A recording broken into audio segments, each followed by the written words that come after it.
Oi, gente. Vocês devem estar sabendo de um áudio que o Weintraub faz duras críticas ao Bolsonaro e sua aproximação com o Centrão.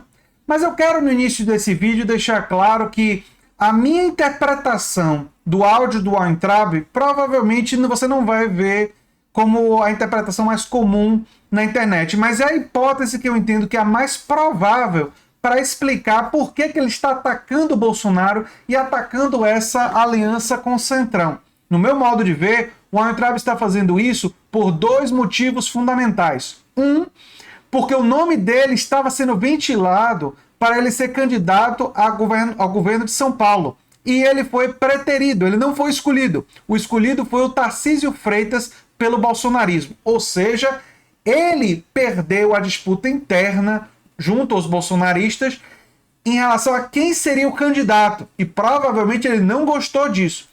Para piorar, para ele e para o Brasil seria ruim com ele, com os olavistas ou com o Centrão, ali era a ruindade de todos os lados, mas o Centrão, a aproximação do Bolsonaro com o Centrão, que o Weintraub critica nesse áudio, incomoda muito o Weintraub porque os olavistas perderam cargos, perderam poder. Ou seja, a partir do momento que o Bolsonaro se aproximou do Centrão, o Centrão tem uma fome.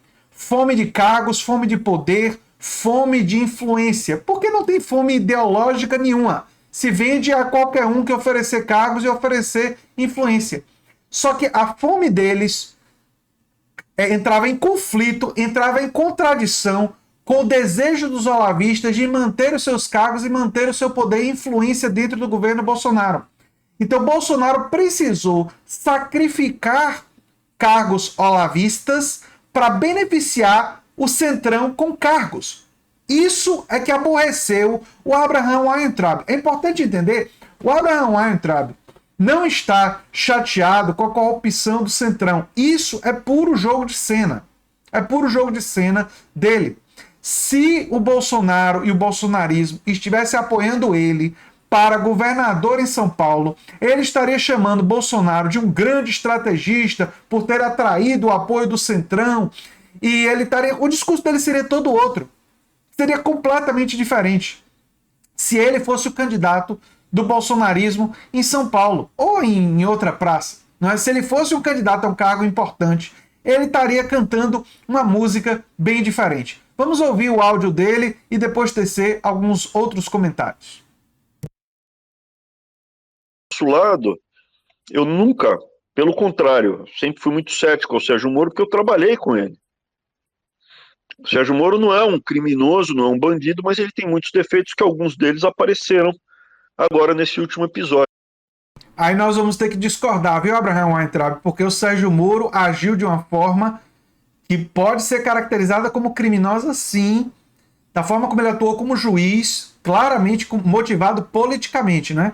O fato dele não ser político, não ser punido, ele é político, mas não vai ser punido, provavelmente, lamentavelmente, diz mais sobre a falência do nosso sistema judiciário que o Moro ajudou a falir e tem contribuído a destruir, não é? Então, é lamentável que ele não seja punido e tomara que um dia ele seja punido. Tomara que isso aconteça. Mas eu não tenho essa fé, essa crença toda. Mas enfim, mas aí nós vamos discordar fortemente. Mas vamos seguir, né? A gente não concorda praticamente com nada com a Weintraub, né? Mas vamos seguir.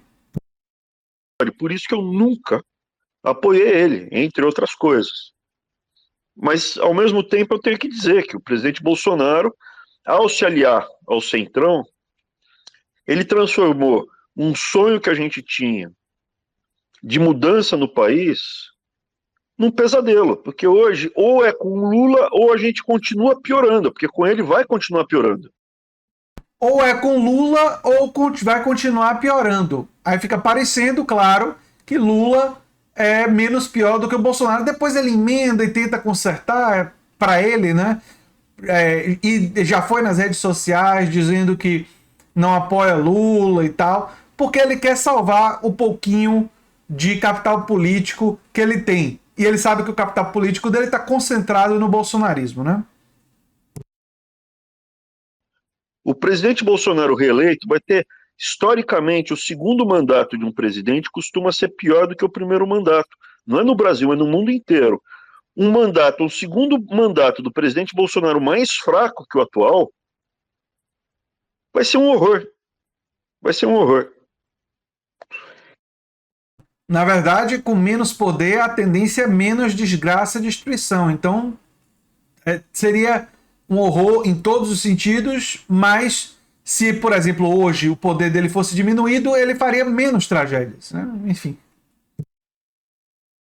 Então, hoje eu vejo isso, eu vejo o melhor cenário é ruim. E a gente tem que se preparar para a resistência. Tem que montar uma estrutura, um movimento.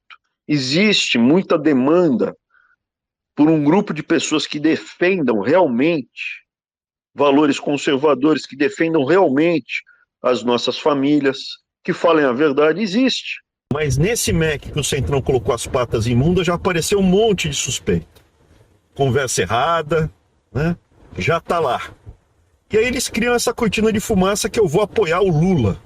A coisa mais maluca que eu já vi na minha vida. Eu não vou apoiar o Lula, isso é loucura. Não falei isso, não vazou nada. A conversa tá gravada, tá disponível, tá aberta na sala das Manuchas. Fica gravado justamente para evitar esse Centrão mentiroso que contratou um monte de brifado. O dinheiro dos seus impostos foi pro fundão eleitoral, lembra?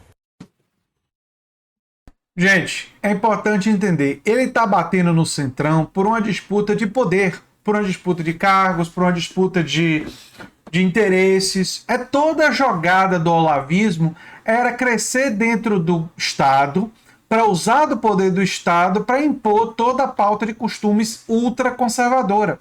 Então, se você prestar atenção, existem alguns elementos de realidade. Agora, eu não tenho a menor dúvida que se ele fosse o candidato do bolsonarismo em São Paulo, se ele tivesse sendo publicamente apoiado pelos bolsonaristas, pelo Jair Bolsonaro, e toda a máquina bolsonarista tivesse fazendo campanha para ele, ou se preparando para fazer campanha para ele no estado de São Paulo, em vez de fazer campanha para o Tarcísio Freitas, ele não estaria falando nada disso, ele não estaria fazendo essas críticas. Ele está fazendo essas críticas ao Centrão porque ele perdeu tanto a possibilidade de candidatura, quanto ele perdeu ele e os olavistas, eles estão se sentindo órfãos, eles estão se sentindo cada vez com menos presença no governo. E quem ocupou esse lugar foi o Centrão. E Bolsonaro rifou os olavistas, em grande parte, não todos, mas boa parte deles, pelo Centrão, porque o Centrão entrega bloqueio a impeachment, entrega a aprovação das medidas que ele quer, o Auxílio Brasil, entre outras coisas. Então Bolsonaro fez isso por motivos muito claros, né? E também não é tão difícil entender por que o Abraham Weintraub criticou tão duramente Bolsonaro, né? Agora, venhamos e convenhamos, no áudio, no primeiro momento, ele pode ter se atrapalhado, mas ele sugeriu que o Lula iria ser menos pior. Num primeiro momento foi isso que ele sugeriu, né? Por mais que ele queira negar. Enfim, era o que eu tinha para falar sobre isso. Se você gosta do que a gente faz, se inscreve, dá um like, compartilha e quem sabe se torna membro ou apoiador do canal. Eu sou André Teixeira Jacobina e o canal é a Nova Máquina do Tempo. E quem sabe você se inscreve também no nosso curso sobre George Orwell. Um abração e até o próximo vídeo. Tchau, tchau.